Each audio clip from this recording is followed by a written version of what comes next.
Hi, everyone. Judge Andrew Napolitano here for Judging Freedom. Today is Tuesday, October 22nd, 2024. Matt Ho will be here with us in just a moment on how serious is the latest intelligence leak revealing the Israeli plans to attack Iran. But first, this. A divisive presidential election is upon us, and the winner is gold. Let me tell you what I mean. Since 2016, our national debt has grown a staggering 70%, and gold has increased by 60%. Do you own gold? I do. I bought my gold in February 2023, and it has risen 33%. You've heard me talk about Lear Capital, the company I trust. Let me tell you why. Recently, Kevin DeMerit, who is the founder and CEO of Lear, assisted the FBI in discovering a nationwide gold theft ring. And because of Kevin's good work, the FBI caught these people before they could steal anymore. That's why I have been saying the people at Lear are good people. They believe in America. They believe in their product, and they're honest to the core. So take action right now, my friends. Call 800-511-4620 or go to LearJudgeNap.com. Protect your savings and retirement before it's too late. 800-511-4620, LearJudgeNap.com. Remember, hope is not a strategy, but gold is. Matt Ho, always a pleasure, my friend. Welcome back to the show.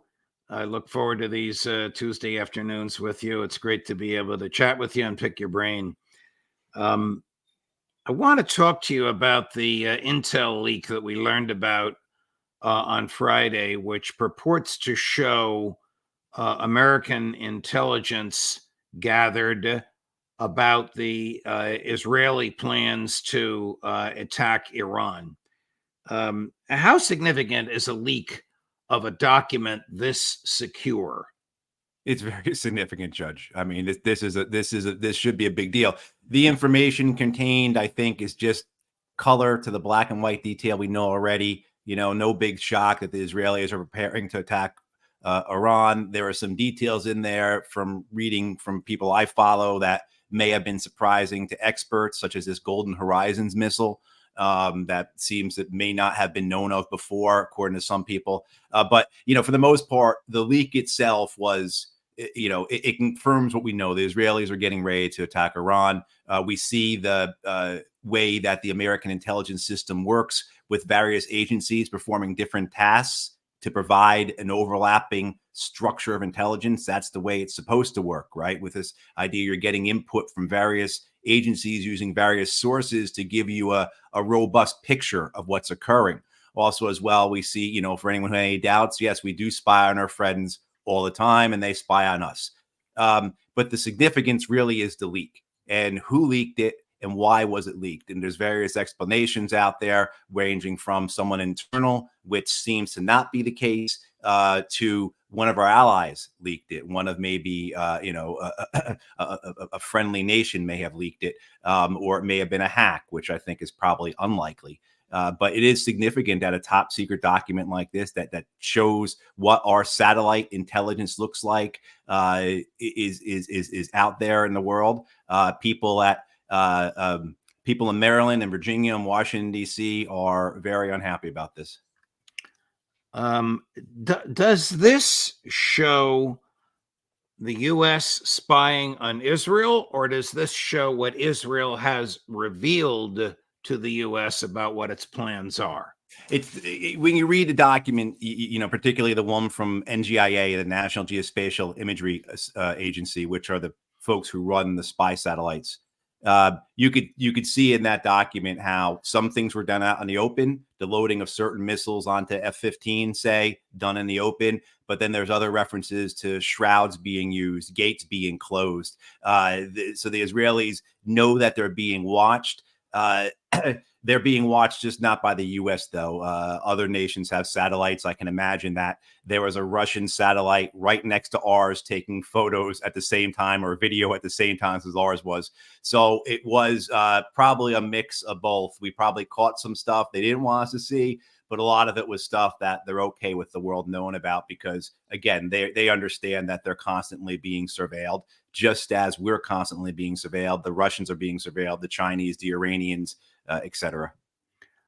But do they understand that they're constantly being surveilled by us, their supposed and proclaimed but not lawful ally? Yeah, oh, absolutely, absolutely. I can't imagine they wouldn't. Even 20 some odd years ago, when I was going through security briefings, it was understood that our allies spied on us as much as our adversaries. And every post I went to where you had to get read in or be given a security briefing, the counterintelligence people would always say that the Israelis, along with the Chinese and one or two other nations, were the biggest threats to our intelligence programs, to our assets, to our information, were the Israelis.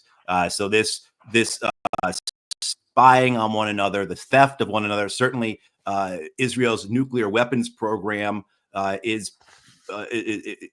exists because the Israelis stole that technology from the U.S.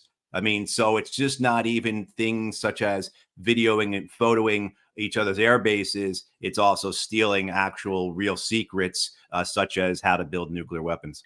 Well, these documents don't purport to show plans to use nuclear weapons, do they? I'm sure they don't. Or we would have. No, but that's Judge, I'm glad we're bringing this up because that's a key point on the second document, which I think was from the NSA, if I remember correctly. And so two different agencies represented here. National Security Agency, a part of the Department of Defense, just like NGIA is, and they do the electronics intelligence. They do the eavesdropping, the computer tapping, the phone tapping, that type of thing. And their assessment was that low probability the Israelis were going to use nuclear weapons. I think that's probably about right. The thing about that, though, is that there is a possibility of the Israelis using nuclear weapons. I don't think anyone out there who's being honest and objective, particularly this last year, looking at the situation, will completely rule out the Israelis using a nuclear weapon. So while it's not likely, there still is a possibility they would use one, including in a first strike, this next attack on Iran. What's important about what we're discussing is that this has been an open secret in Washington, D.C. for decades now. It's this game that the American government plays that the Israelis don't have nuclear weapons when the whole world knows they do. And now we have on paper an American intelligence agency stating clearly that the Israelis do have nuclear weapons. And of course, this is just one more federal law our government is in violation of, because under the Nuclear Nonproliferation Acts that we have, as well as a treaty we belong to, we should immediately stop providing assistance to Israel because they have our nuclear power in violation of a whole host of international standards, treaties, and laws, but most especially the Nuclear Nonproliferation Treaty, something that the Israelis never signed, and they don't even admit having these weapons. So again, just another federal law our government's in violation of as they arm and assist Israel as they do. What is your thought, Matt, that this might be an Israeli ruse, an attempt to mislead and misguide the readers of the documents, particularly those who are reading them in Tehran?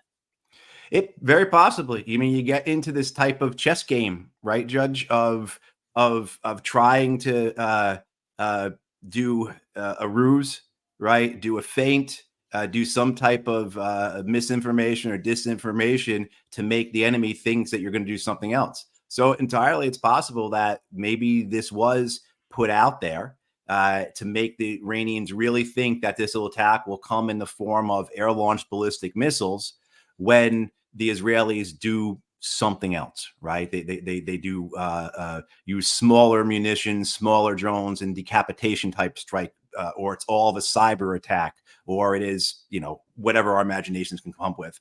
I think this is only part of it. I think whatever we do see from the Israelis and the Americans, because we are fully going to be involved in this one way or another, to one degree or another, even if it's just refueling their aircraft, we will have a prominent role in making sure this attack happens. And it could go, Judge, right, everywhere from just refueling their aircraft and providing them with some intelligence support and surveillance and reconnaissance support, all the way up to, effectively doubling the Israeli Air Force. The Israeli Air Force, if I remember correctly, has about 200 fighter bombers total. United States could easily double that with 2 aircraft carriers and a couple or 2 or 3 Air Force squadrons, as well as our B-1s and our B-2s and our B-52s, effectively double the firepower with not much difficulty from the Americans. So that's kind of the range that we're looking at here. But like you said, this may have been some type of ruse to throw the Iranians off, make them think the attack's going to be one thing when it's the other. I tend to think this is actually what we're going to see, along with other forms of the attack, whether it's also launched ballistic missiles or what have you. If you are right, then Prime Minister Netanyahu must be livid. Oh, he is. And the Israelis themselves are getting livid. Today I had heard this listening to a podcast or a news program, that the drone that Hezbollah sent to try and kill to Netanyahu's house, weekend home, had hit his bedroom window. And I thought, okay, that's some nice speculation or a good rumor. And then I saw earlier today that the former IDF spokesperson confirmed with photos that drone had actually hit that window. Normally, you wouldn't let your enemy, your adversary, know how well their attack went, even if they know already, because they're the ones who steered that drone into that window. You still don't confirm it. But in this case, the propaganda value in terms of inciting the Israeli public, inciting the American media, inciting the American Congress, that, of course, it's not Hezbollah, it's Iran that tried to kill Netanyahu, and now something really has to be done. So the incitement's there, the anger's there. And as we talk about, Judge, so much of this war, this genocide, is not only about seizing land. It's not only about spreading power, but it's about punishment. It's about defeating and punishing your enemies. Right. Violence for the sake of violence itself. This is the Israeli military way, is to kill for the purpose of killing. That in itself is a goal. And so this type of incitement only further heightens that lust. Getting back to the documents that were revealed, Admiral Kirby was asked about this. It's in a telephone call, so there's no video of him, but Chris has put together some not necessarily flattering photos of him. But here's what he had to say, claiming that the president is deeply concerned. Cut number 12. We're not exactly sure how these documents found their way into the public domain. I know the Department of Defense is investigating this, and I'm sure that as they work through that, they'll try to determine the manner in which they did become public. So I'm just not able to answer your question whether it was a leak or a hack at this point. We'll let the investigation pursue its logical course there. We're deeply concerned, and the president remains deeply concerned about any leakage of classified information into the public domain. That is not supposed to happen, and it's unacceptable when it does. So he's deeply concerned about that, and you can rest assured that he will be actively monitoring the progress of the investigative effort to figure out how this happened. And obviously, he'll be very interested in hearing any mitigation measures and recommendations that come as a result of the investigative efforts, how to prevent it from happening again. I'll use a phrase that everybody uses today. Trump uses it about Harris. She uses about him. That's word salad. He could have said that in one sentence, but whatever. Right. I get it. I understand the predicament that he's in, trying to speak for the National Security Council. Larry Johnson is of the view, one of your colleagues and mine, that this was an official leak. That is, that the U.S. government knew about this leak because they want to do everything to deter and delay an attack on Iran, at least until after November 6th. He joins your view that it could not have been a hack because this stuff is so highly protected, it would be nearly impossible to hack it. Alistair Crook is of the view that the leaker is a hero who wants to prevent World War III, but will not be viewed that way in an American court. Well, okay. Where do you stand on this sort of sliding scale? And the other thing I mentioned, again, also from Larry, is this is off the front pages today. When that 21-year-old in Cape Cod revealed his documents, the Air Force Reserve young man, boy, the press was beating the drum about it for weeks. This stuff is off the front pages already. Right. Right. It shows the bias, of course, of the bias of the media. It lends some credence to what Larry's saying about maybe this is an official leak. Yeah, with regards to the hack, in terms of what we learn from this document, we know the Israelis are preparing to launch an attack. We know the Americans are going along with them. So if it was a foreign entity that did this, why would they reveal that they were able to hack? Right? I mean, you don't give up. If you're able to hack and see stuff, you don't give it up just to get some small minor victory like this that has no effect in terms of the policy. What strikes me, Judge, is just the stasis we're in. Just that we are all going along with this. We're all being pulled along in this wave.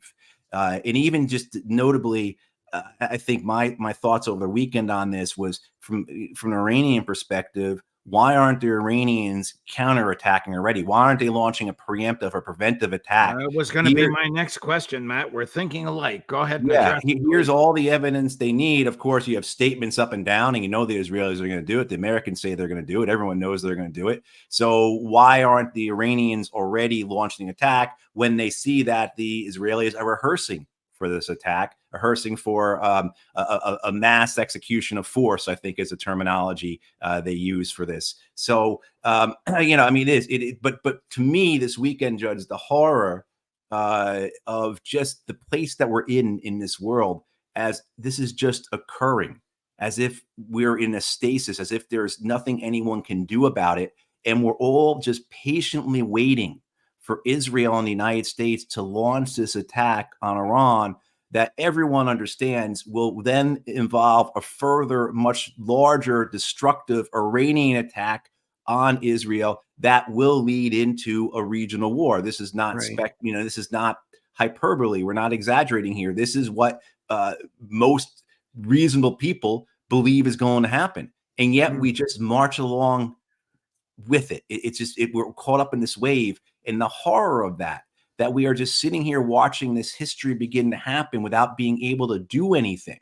Even as we see, as this document shows, they are preparing. All these words are not just talk. They are actually going to do this, and they're going to use scores of ballistic missiles, plus God knows what else. And they're not going to waste those things on, infantry bunkers and on fields. They are going to go against things that are really going to try and hurt. They're really going to try and hurt Iran, and then Iran is really going to try and hurt Israel.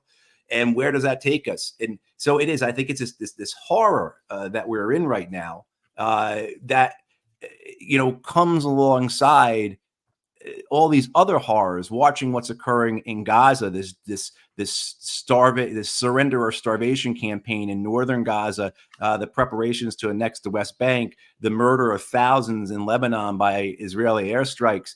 It's just we are in a moment, Judge, that I have never seen in my life, in the sense of just the consecutiveness, the linkage, just the way we are marching lockstep towards an inevitable cataclysm. I just want to make one more point, if I may. I was at an event yesterday, and about 80% Palestinians and Lebanese there at this event, and about 200 people, I would say. And at one point it was asked who here has family and friends who have been killed in Palestine or in Lebanon. And every hand went up. Every hand went up. And I've been at a lot of events this year with Palestinians, Lebanese, people from Middle East.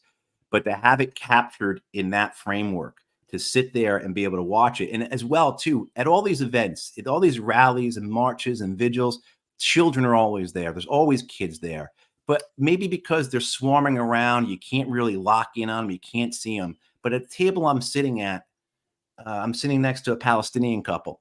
And they've got their 5-month-old little girl with them. And over there's a 3-year-old boy. And over there's a 5-year-old girl.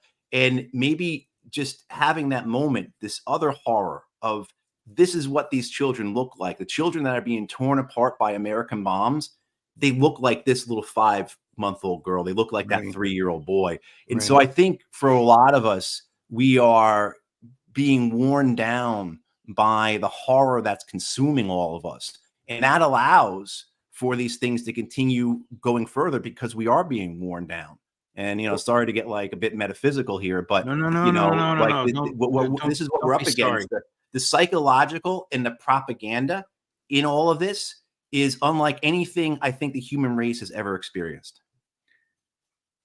I want to get back to the documents, and at the risk of getting too into the weeds, I understand that the Five Eyes, United States, Canada, Great Britain, New Zealand, and Australia share everything. This document showed that they don't. This document showed that there are some things in the document for just American eyes only.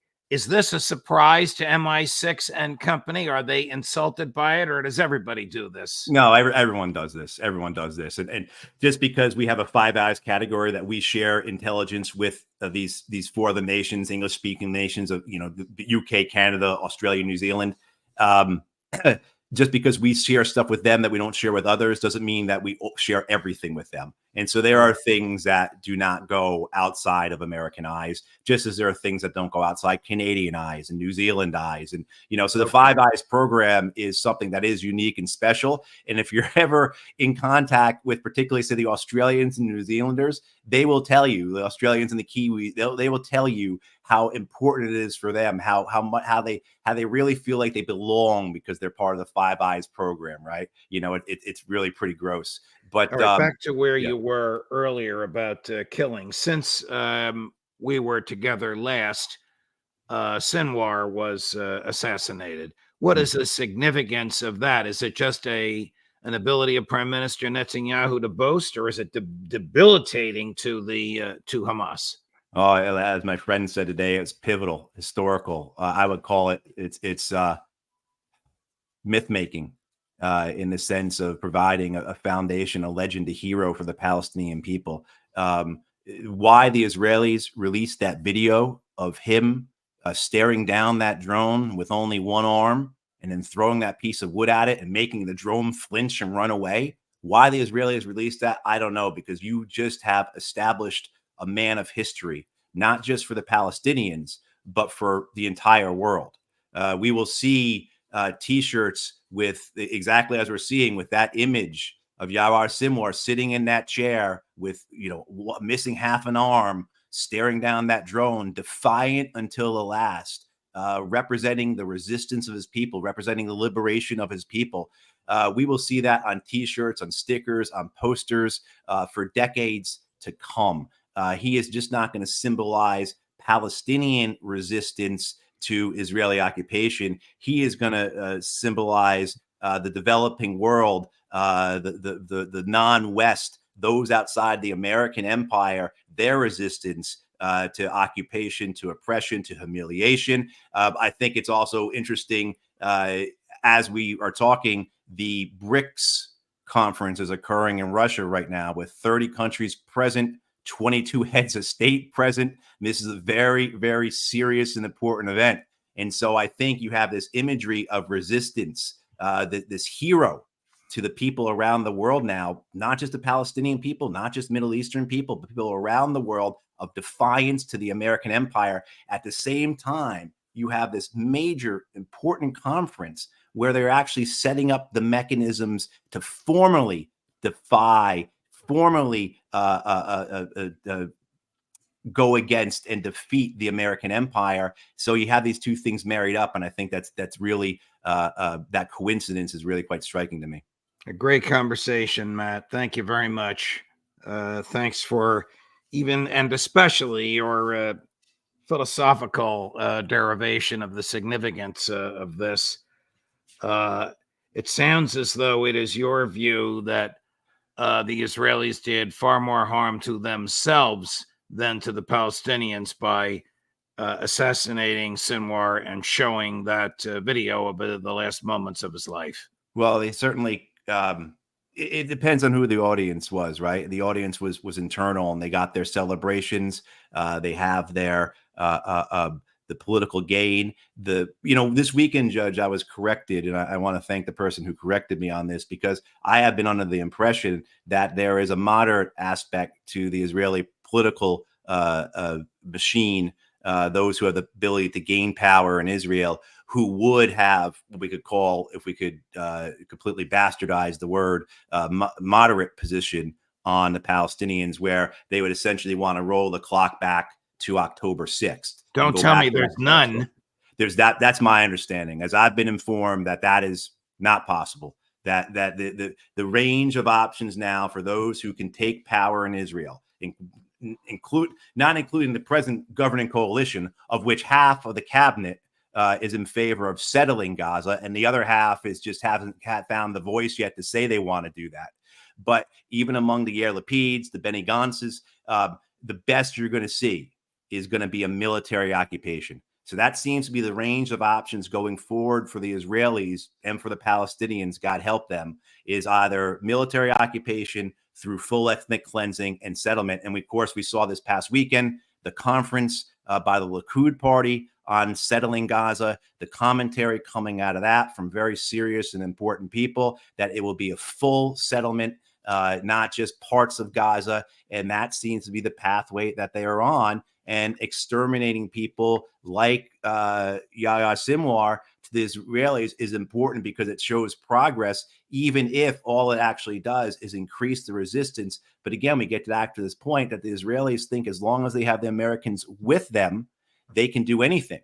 And you certainly saw the American commentary on the death of Sinwar, whether from our politicians and from our media, just labeling him as a terrorist, a thug, a criminal.